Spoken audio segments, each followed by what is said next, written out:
ঠিক আছে, এটা একটু অন্য টাইপের অঙ্ক, দেখো কি বলেছে, এরকম টাইপের অঙ্ক খুব দেয়, ঠিক আছে, এটাও এনটিপিসিতে এসছে। কি বলছে, Lovely calculates is profit percentage on selling price whereas Bunty calculates is on the cost price.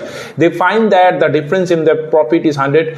If their selling price is the same and both of them get a profit of 25%, then what is the selling price?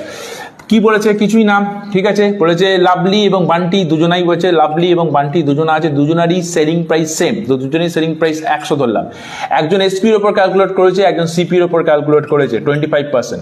তুমি জানো যে এসপির ওপর 100 যদি SP হয় এবং তারপর যদি 25% প্রফিট করে, ঠিক আছে, তাহলে সিপি কত হবে, সিপি হবে হচ্ছে 75 টাকা, ঠিক আছে।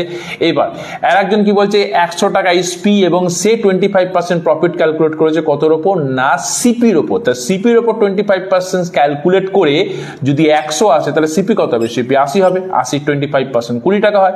তাহলে ঠিক আছে, তাহলে বান্টি 80 টাকা কিনেছে, 100 টাকা বিক্রি করেছে, ঠিক আছে, আর লাভলি 75 টাকা কিনেছে,